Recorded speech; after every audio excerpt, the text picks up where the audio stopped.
Nós estamos estudando o livro, na verdade, o período histórico pós-exílio. O período histórico pós-exílio. E nós vimos na última aula, deixa eu só pegar aqui, creio que os irmãos trouxeram também aquela cronologia, né? Nós tivemos a felicidade de estudar juntos, e creio que os irmãos trouxeram a cronologia. E é interessante, porque quando a gente abre toda a cronologia, aquele panorama histórico, o pastor Heber, ele disponibilizou, inclusive com a fonte, né? A querida fonte do conhecimento. Então, quando você pega o panorama histórico, não está abrindo aqui nem no meu celular. Heber, só um, por gentileza. Obrigado, filho. Quando você pega o panorama histórico, olha que interessante, e que você verifica toda a sequência de fatos. Depois da nossa última aula, sexta-feira passada, nós tivemos, então, o caminhar histórico de forma muito grande no panorama. A aula de sexta-feira passada, os irmãos que não puderam compartilhar, ela estará disponível aos irmãos amanhã, aqueles que não puderam estar ou assistir. E aí, quando você pega todo esse panorama e você vê rei após rei, rei após rei, você vê que estamos seguindo o panorama que o professor Antônio Pinto nos passou e chegamos exatamente aqui, nesse momento, em que o querido Artaxerxes, ou seja, na última página, Artaxerxes, ele substitui Xerxes no trono. E é exatamente esse momento histórico aonde nós temos aqui no livro de Esdras o nosso querido capítulo de número 7 em diante. O capítulo de número 7 em diante. Então, do capítulo 1 até o capítulo de número 7, você tem exatamente esse transcurso absolutamente grande de tempo. Você tem Zorobabel chegando, você tem todo o transcurso de reis persas andando e sendo substituídos. Tudo começou com o grande Ciro, e com Ciro você tem exatamente o retorno e a vinda de Zorobabel.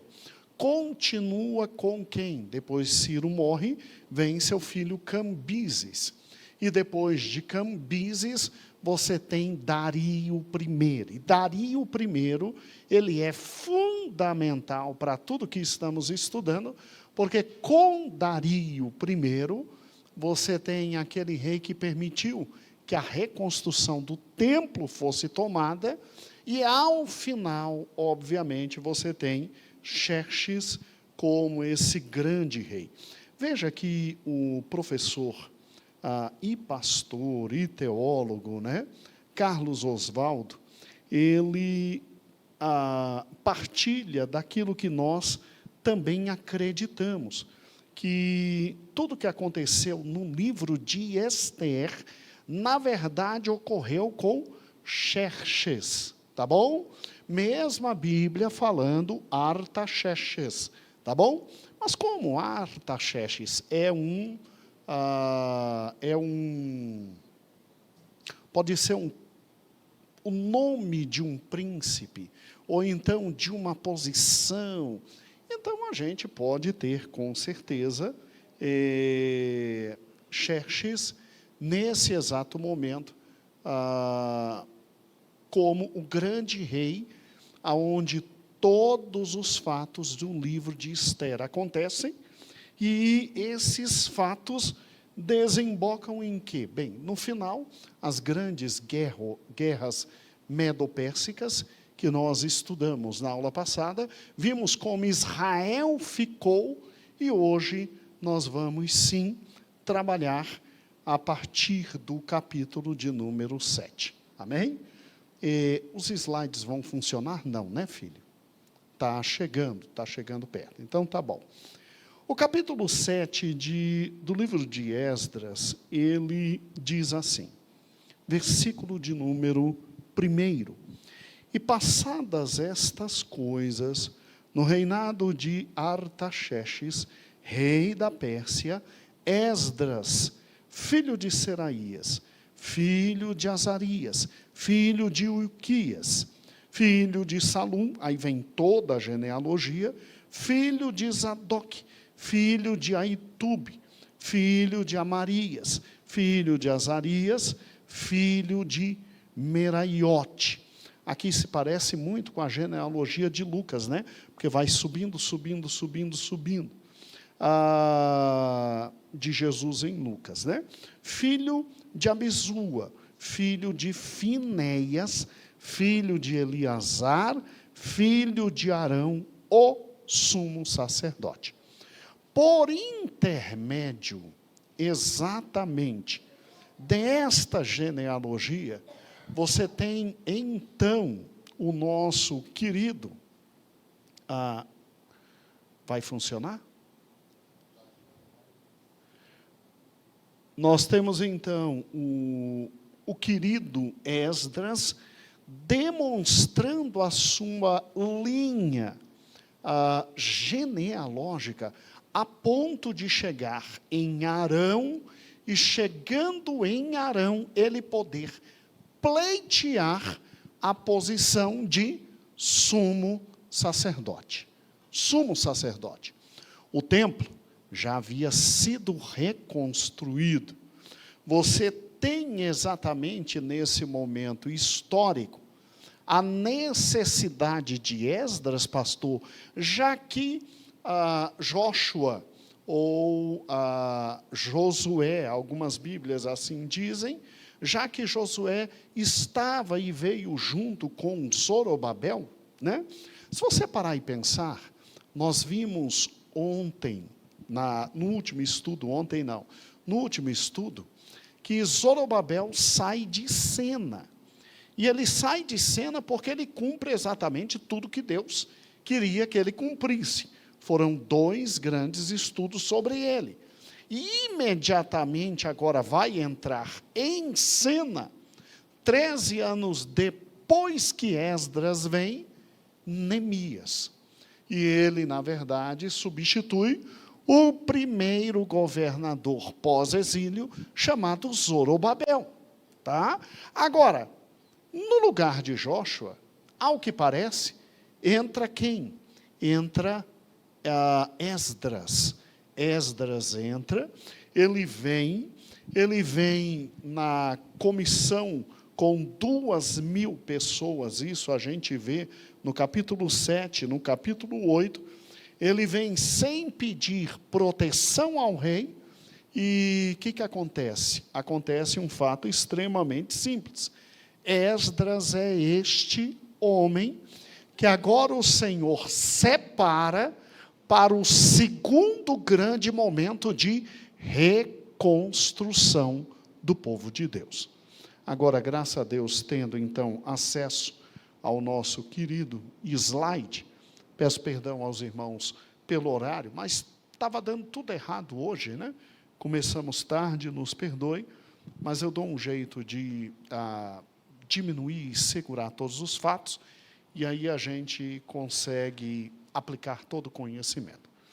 Então, veja, nós temos como reis medo-persas, muito mais persas, né, que medos. Em primeiro lugar, Ciro o Grande, e com ele o povo de Deus retorna. E se você pegar agora a nossa lista cronológica, você tem exatamente aí, né? Na primeira página, página 1, em 539, Ciro conquista o quê? A Babilônia, e seu reino começa oficialmente em 538. 538 ele faz o decreto, o povo volta com Sesbazai, Zorobabel, é o que está aí no terceiro quadro, e são lançados os alicerces do templo, vem a oposição, e a obra do templo para e é negligenciada. Nesse meio termo, o que acontece?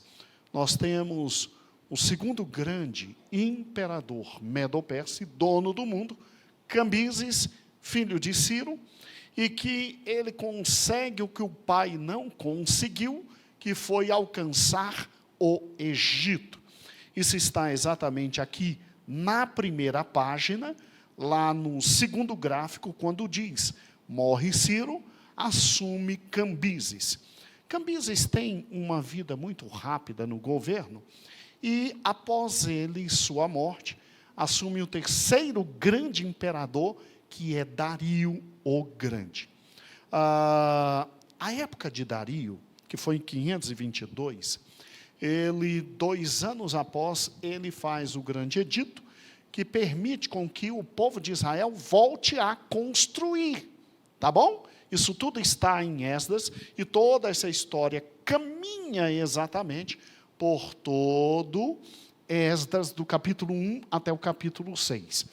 E aí é retomado, veja que interessante, 520. Ageu fala, Zacarias fala, e exatamente em 520 é retomada a construção, e veja aí no gráfico, em 515, o templo é construído. O templo é construído. Pouco mais de 70 anos do cativeiro babilônico, como disse o nosso querido e amado Jeremias. Dario é o maior de todos os reis existentes ali no governo medo-persa. E o que é interessante é que quando Dario morre, ele conquista tudo, menos o que ele queria, a Grécia. Aí Dario morre, sobe ao trono quem? Seu filho Xerxes I. E Xerxes I vai fazer da vida dele o sonho do pai dele. Ele, como nós vimos na aula passada, se lança sobre a Grécia. Quem não assistiu à aula passada, repito, amanhã estará de novo sendo transmitida. Uma aula muito importante para a gente entender tudo isso. E ao se lançar na Grécia, ele conquista grande parte, mas na batalha de Salamina, ele perde completamente o seu poderio.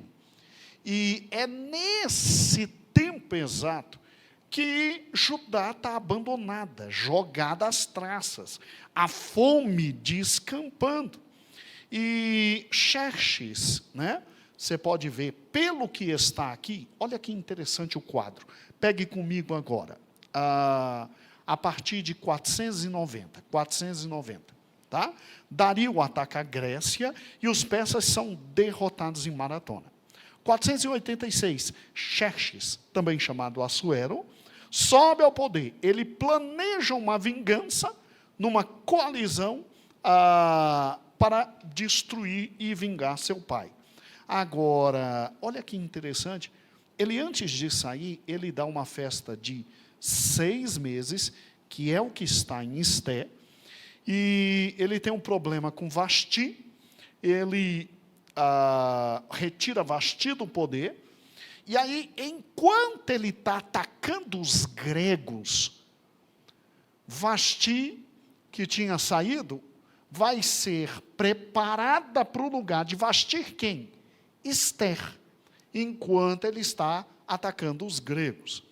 E aí, obviamente, Ester sobe ao trono, ele volta derrotado, pode virar a página, Xerxes I, na batalha de Salamina, como vimos semana passada, ele volta absolutamente derrotado, e a vida dele agora é tão somente se trancar em casa para fazer festas.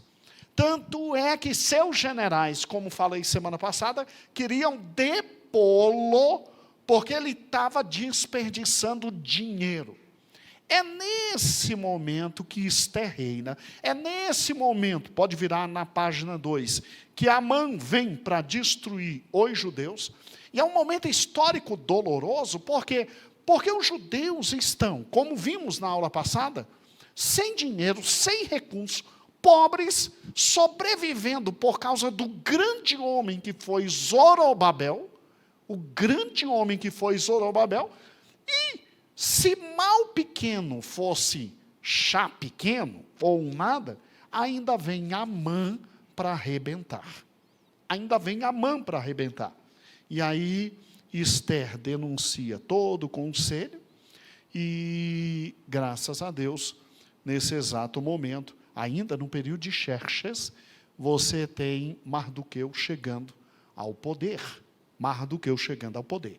E agora, nós estamos exatamente aqui no ano 464.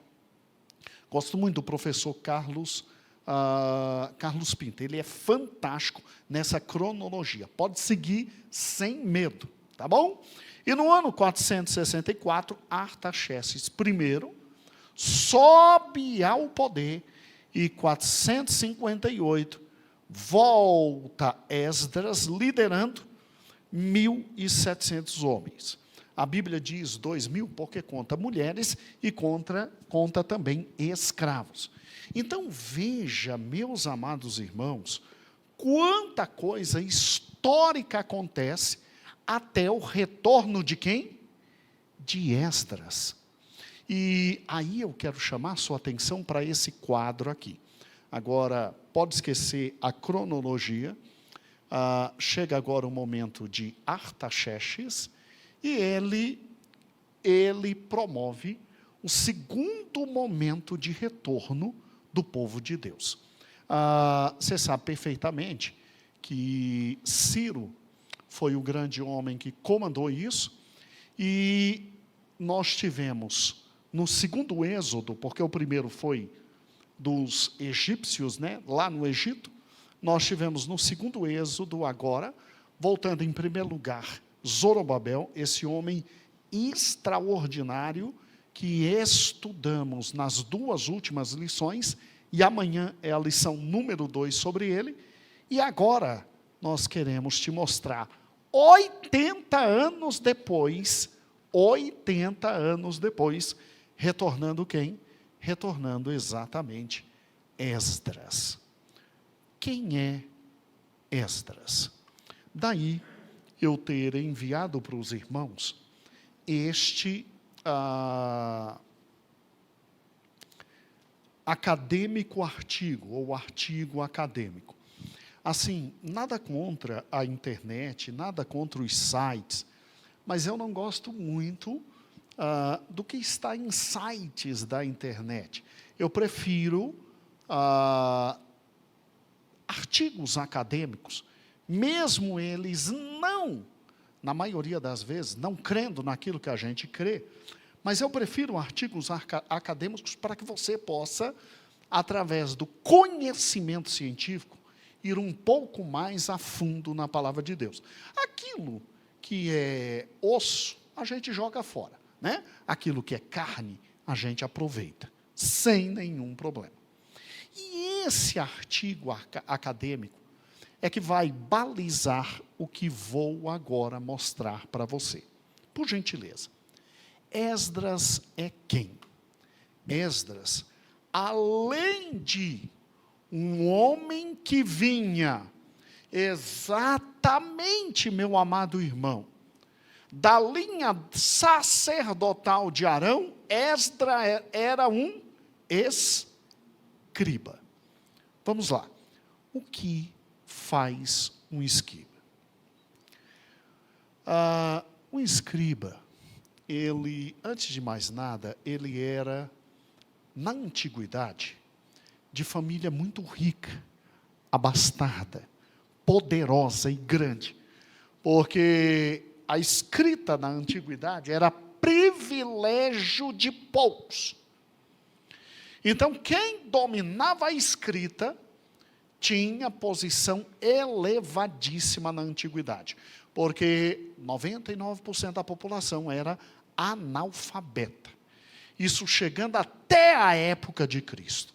Então você tinha os reis, que tinham poder político, e você tinha abaixo dos reis os escribas, que dominavam a escrita, e por dominar a escrita, eles eram fundamentais para qualquer rei.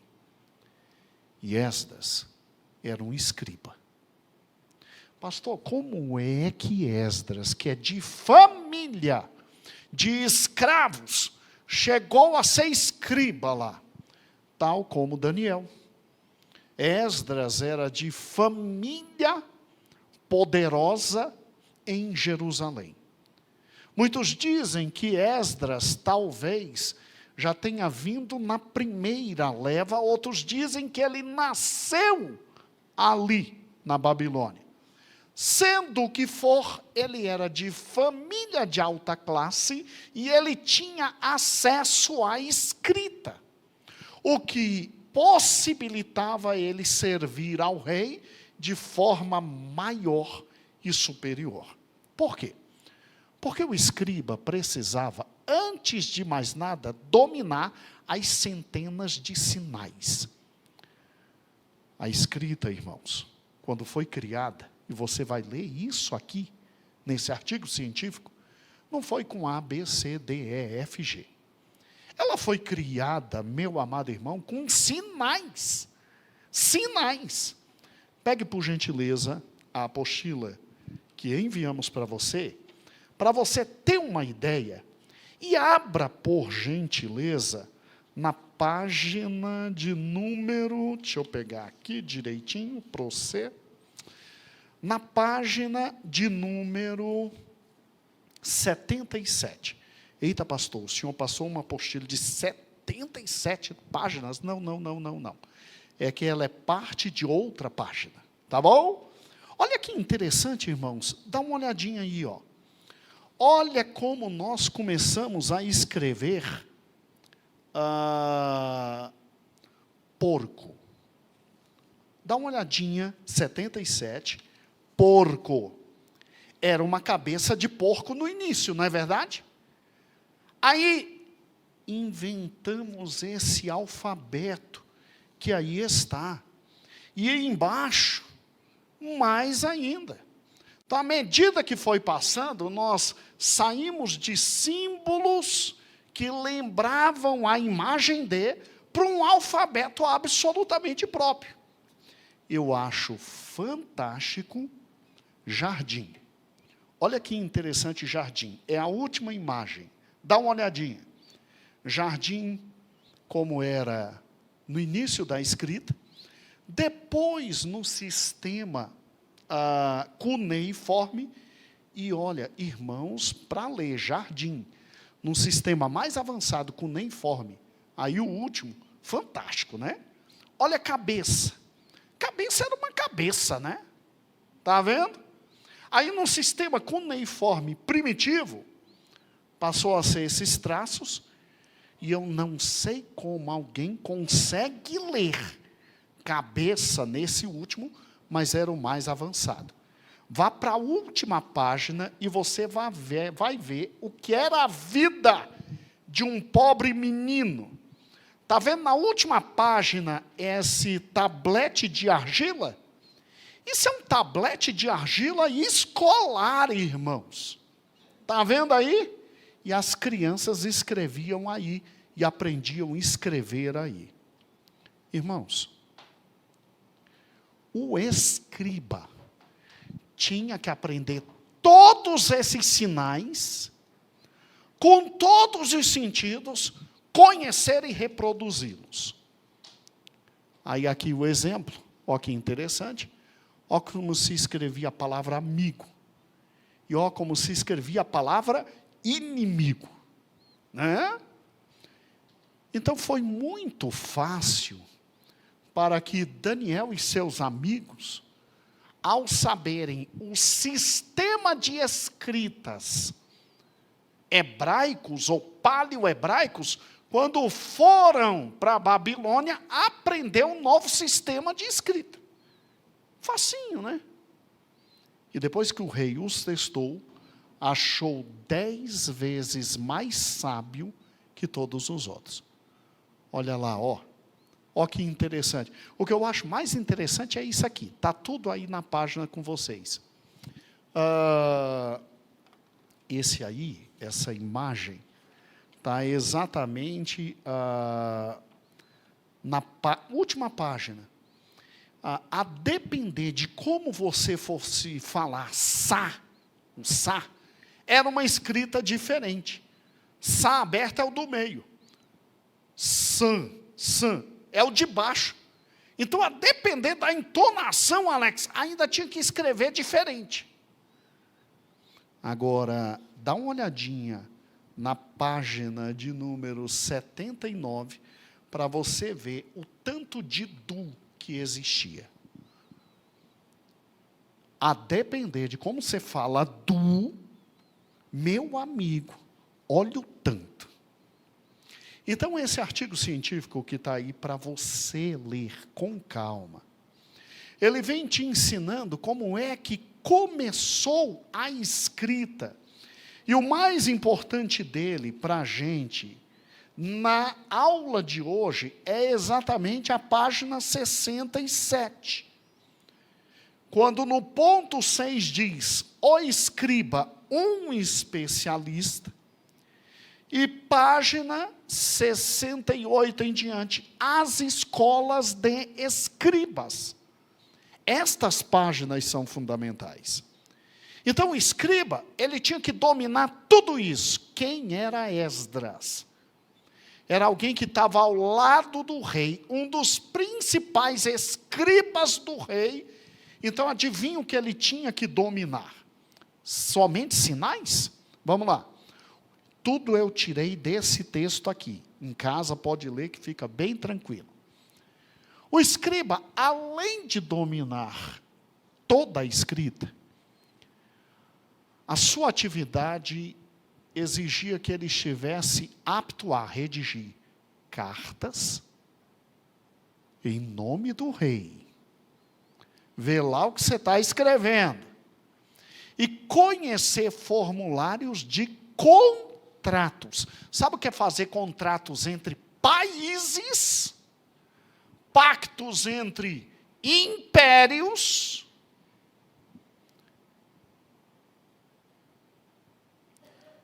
Ele precisava também conhecer as técnicas contábeis. Ainda tinha que se utilizar de toda a escrita na área matemática, que permitiu o escriba gerir o quê? Grandes patrimônios. Grandes patrimônios. Distribuir salário, que inclusive eram pagos in natura, cereais e vestimentas. Irmãos, como é que alguém conseguiria fazer isso? Ah, é? Vamos pensar em José? Quem foi José? Do lado de Faraó. Como é que José contou tudo? Como é que José administrou tudo? Meu irmão, José teve que aprender os hierógrafos egípcios o mais rápido possível. Primeiro, para servir a quem? Potifar. Depois, para servir na cadeia. E quem consegue servir Potifar, depois na cadeia, sobe e serve quem? Faraó.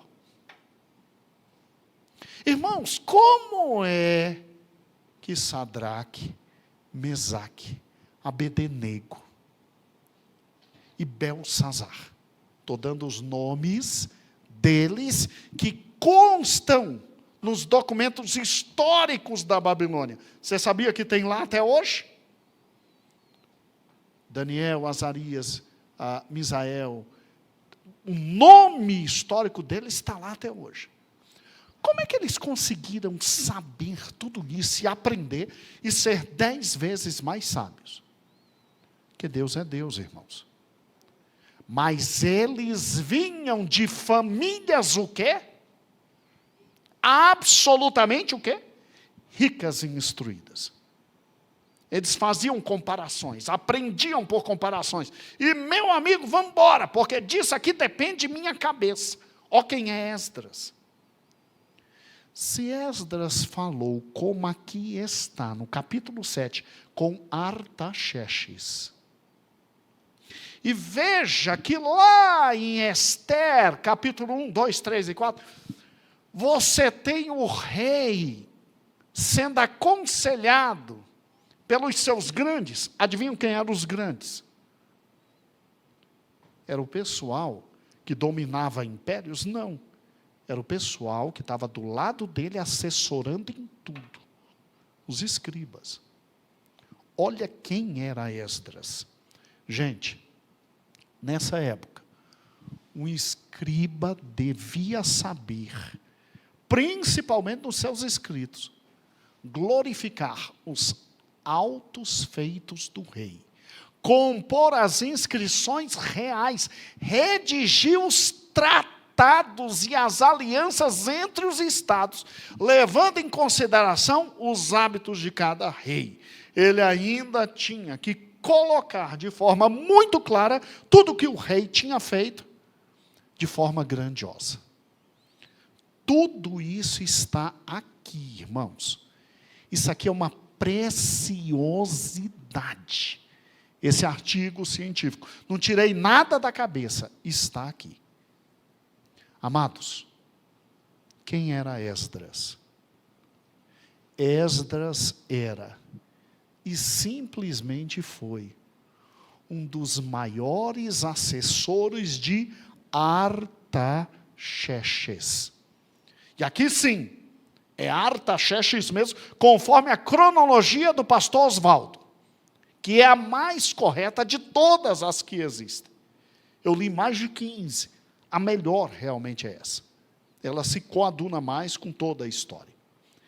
Esdras é esse homem, e eu acho incrível como é que simplesmente no versículo de número 11 a Bíblia diz isso sobre Esdras. Olha que lindo.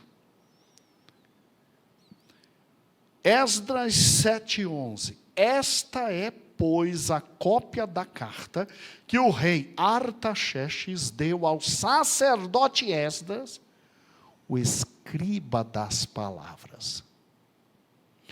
Esse título, no reino medo-persa, significa que ou Esdras era o maior assessor de Artaxerxes, ou ele era um dos 3 grandes sátrapas, ou seja, aquele que domina sobre todos os outros sátrapas. Você se lembra que a gente mostrou que o Império Medo-Persa estava dividido em satrapias?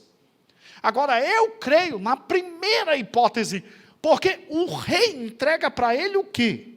Olha que interessante.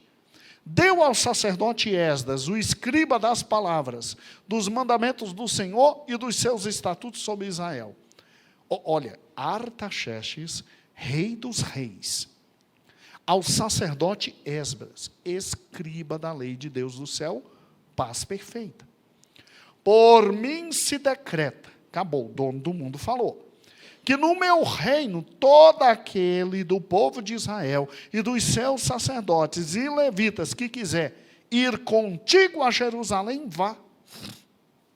Portanto, da parte do rei e dos seus 7 conselheiros és mandado. Engraçado. 7 conselheiros. Sempre são 7 os mais próximos. Por que Esdras não ficou o resto do tempo de sua vida em Israel? Por que teve que voltar? Porque ficou e teve que voltar e depois retorna de novo. O que aconteceu?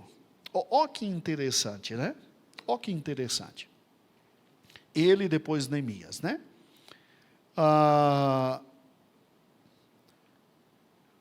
Para fazeres inquirição em Judá e em Jerusalém. Inquirição.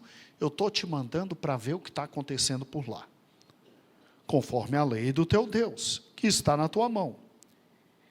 E para levares a prata e o ouro, que o rei e os seus conselheiros voluntariamente deram ao Deus de Israel, cuja habitação está em Jerusalém. Opa! Aqui é diferente. Aqui é diferente. Porque quando Zorobabel volta, ele volta com prata e com ouro do templo que foram roubados. Ele volta com prata e com ouro dos israelitas que doaram. Aqui é o rei que está dando para ele dinheiro.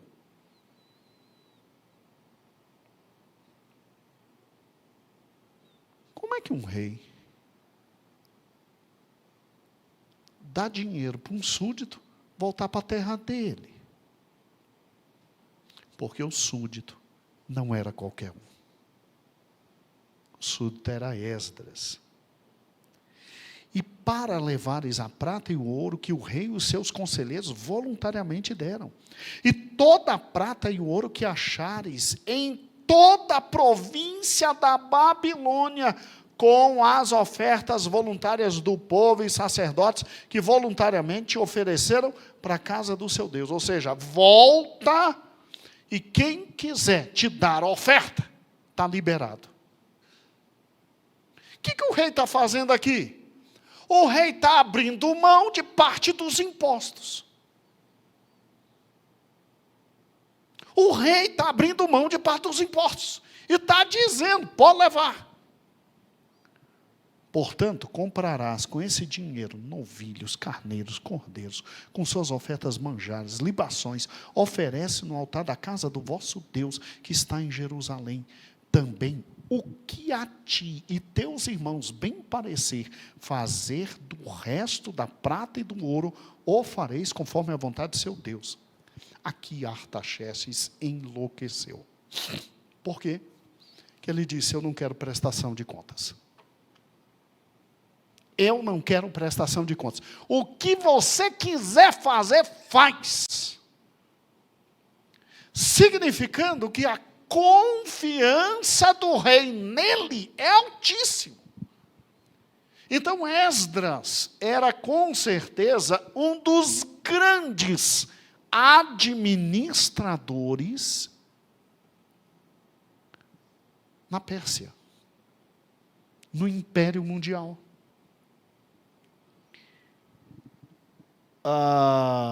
E ainda vem, né? E os utensílios que te forem dados para o serviço da casa do seu Deus, restitui perante o seu Deus, e o resto que te for necessário para a casa de Deus, que convenha dar, darás na casa dos tesoureiros do rei. E por mim mesmo, o rei Artaxerxes decreta a todos os tesoureiros que estão da além do rio, quanto vos pedi o sacerdote Esdras, escriba da lei do Deus dos céus, apressadamente se faça. Ele não é qualquer um, ele sou eu aí. Então, passou do rio, o que ele pedir é para dar, e apressadamente. Então, todas as satrapias que estavam após o Eufrates, no Trans-Eufrates, essas satrapias foram atingidas por esse decreto, e simplesmente o rei chega a dizer no versículo 22, até 100 talentos de prata, até 100 coros de trigo, até 100 batos de vinho, até 100 batos de azeite, e sal, sem conta. Você tem uma ideia, Israel tinha que pagar a Síria 350. Era a medida anual, 350. Esdras podia simplesmente pedir, de qualquer satrapia, 100. Se Israel tinha que todo ano dar, em Suzã, 350, Esdras, à medida que passasse, podia pegar de cada satrapia 100. Quem era Esdras? Quem era Esdras? O rei não somente deixou ele voltar, o rei ainda queria cobri-lo de tudo, e de todas as riquezas. O rei, de alguma forma, dependia desse homem de forma incomensurável. Incomensurável. Assim, a dívida intelectual, econômica, financeira, social desse rei com Esdras é algo incomensurável. Alguns historiadores chegam a dizer o seguinte, que o pai dele, depois que atacou, amanhã você vai reestudar esse ponto, a Grécia perdeu muitos recursos. Se não é alguém no governo central, cuidando de tudo, e a bancarrota. E aí tem gente que acredita que Esdras foi esse homem que evitou a bancarrota e deu mais anos de vida a quem? Ao Império Medo-Persa. Devido à capacidade administrativa dele. Porque ninguém faz tanto por outro. É só comparar a volta de Esdras com a volta de Zorobabel, é assim, incomparável que o rei quis fazer para agradar. E o versículo 23 ainda diz, tudo quanto se ordenar, segundo o mandamento do Deus do céu, prontamente se faça para a casa do Deus dos céus, porque para que haveria grande ira sobre o reino e o reino dos seus filhos. Também fazemos saber acerca de todos os sacerdotes, levitas, cantores, porteiros, netineus, ministros dessa casa de Deus, que se lhes não possa impor direitos, nem tributo, nem renda. Olha o que Esdras conseguiu, sem pedir. Quem estava trabalhando na casa de Deus em Jerusalém, não precisava mais pagar imposto. Não precisava mais pagar imposto. Gente, quem é Esdras? Como dizem os meninos, na fila do pão. Ele é o primeiro. Ele pega o pão quentinho. Mas ele dá para o rei muito. Ninguém faz isso aqui à toa. Isso aqui tem muito do Espírito do Senhor? Tem, mas tem muita grandiosidade do trabalho desse homem. Muito bem. Por gentileza, os slides. Então, Esdras era um homem muito alto no reino. Era. Eu agora estou usando esse livro aqui, gosto muito dele. É uma das obras que eu gosto, é uma coleção que tem do Velho Testamento, dentre milhões que existem, mas é uma coleção maravilhosa. E o professor Cross, ele diz assim, lê comigo, não podemos contestar o fato de que ele ocupou, está na página 75, que ele ocupou uma posição importante no Império Persa, visto que o rei lhe confiou uma missão importante. A posição de Esdras, ao vir da Babilônia, sugere que os judeus prosperavam mesmo no exílio babilônico e que Deus até mesmo lhe permitiu serem instruídos. E mais uma vez, é enfatizado que o sucesso de Esdras não foi devido à sua própria força, porque ele mesmo diz no capítulo, nem inteligência ou amizades, mas sim porque a boa mão do Senhor, seu Deus, estava o quê? Sobre ele. Um homem, aqui pode tirar Davi, aqui termina. Um homem como Esdras, ele vem e ele chega e tal como o nosso querido Zorobabel, e aí fica um estudo bonito, Marco Aurélio, para fazer em casa, é a comparação entre os retornos, quem manda, por que manda, quanta pessoa que está vindo tem de poder, né? E inclusive, você tem a mesma estrutura. Se você pegar Esdras de 1 a 7, é a mesma estrutura.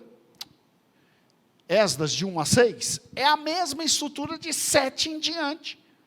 Porque veja, no 7 ele diz como voltou, quem voltou e os bens que estavam vindo, tal como no 1.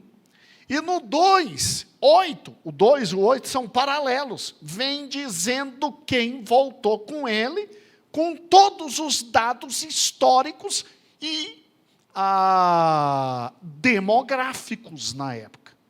Você pode fazer essa comparação, do capítulo 1 com o capítulo 7, do capítulo 2 com o capítulo 8. É uma comparação muito interessante, o que demonstra que foi o mesmo autor, único. E depois Neemias, a mesma coisa. E depois o livro de Crônicas, a mesma coisa. Por isso que na Bíblia hebraica, eles terminam não com Malaquias, eles terminam com Crônicas. Porque aqui se encerra todo o Velho Testamento, com Esdras. Irmãos, quem é esse homem? Esse homem é o homem usado por Deus que retorna para pegar o Velho Testamento e uni-lo de forma definitiva.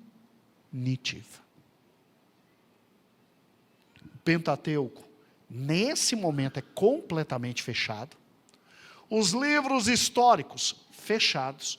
O de sabedoria, fechado. E a Bíblia judaica você pode pegar de forma tranquila. Pega a Bíblia judaica, ela termina com 1 Crônicas e 2 Crônicas. Por quê?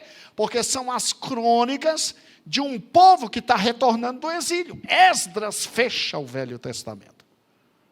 Pastor, porque o nosso Velho Testamento termina com Malaquias, né? Já demos uma aula sobre isso, foi muito tranquilo. Depois a gente passa para os irmãos de novo.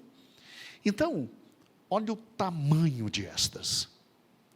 Juraci, Esdras não é qualquer um. Esdras é considerado o segundo Moisés. Esdras é o homem que coordena escribas. Nesse momento que ele retorna, para pegar um por um dos livros proféticos e aqueles que ainda estavam só oralmente, e todos serem redigidos, sem abrir mão do seu verdadeiro autor, como Jeremias, como Isaías, como Abacuque. Esdras é esse homem, que com ele se fecha todo o cânon do Velho Testamento. Ele traz essa estabilidade. Tudo bem que grandes teólogos dizem que ele quase conseguiu isso, e que um pouquinho antes de Jesus vir, é que fechou o Velho Testamento. É uma segunda grande doutrina que existe. Agora, eu pessoalmente, aí eles querem colocar Daniel perto do Novo Testamento, entendeu?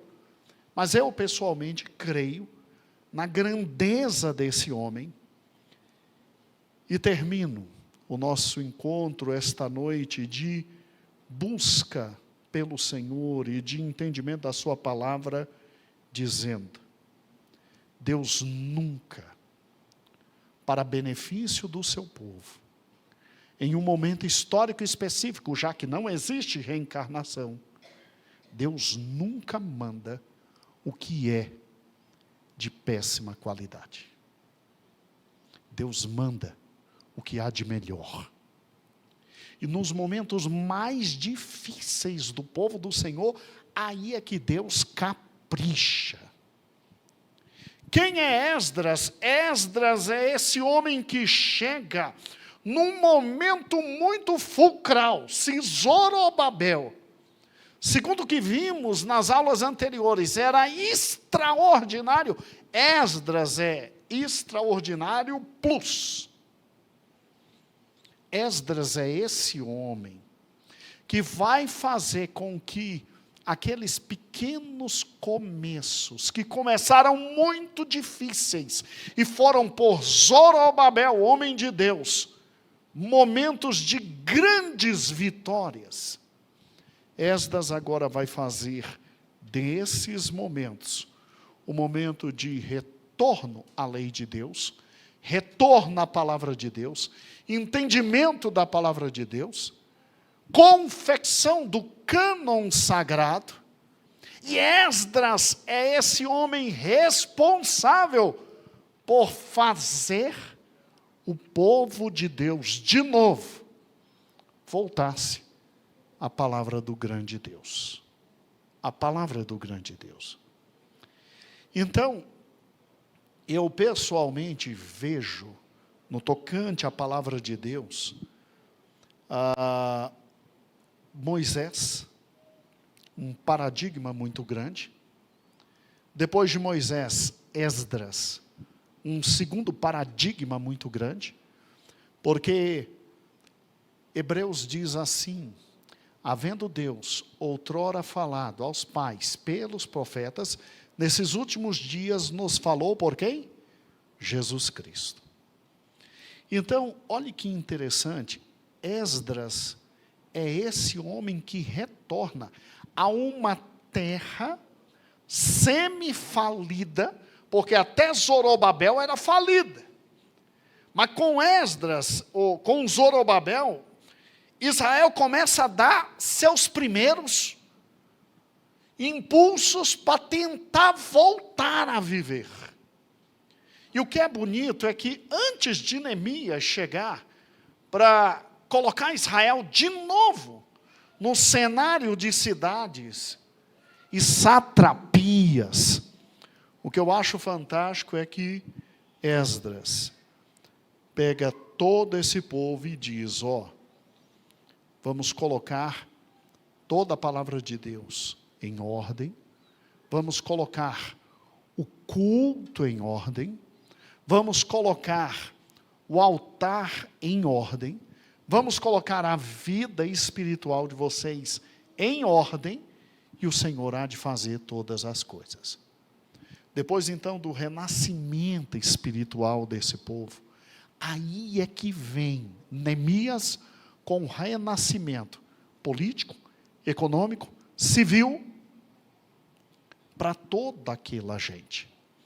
Então, meu filho Davi, por gentileza, vamos de onde nós paramos. Então, se você parar e pensar, olhe comigo, Esdras sai daqui, do que havia de maravilhoso e extraordinário, para vir para cá, que estava começando a renascer, mas era um nada. E ele sendo um dos maiores, ou maior assessor de Artaxerxes, ele faz exatamente isso aqui. Primeiro, ele vem 80 anos depois do retorno de Zorobabel. Ele chega no exato momento em que se precisava de um homem da grandeza dele para recuperar aquele estado. E ele simplesmente, depois de retornar numa viagem muito perigosa, que ele disse: não, Deus está conosco, né?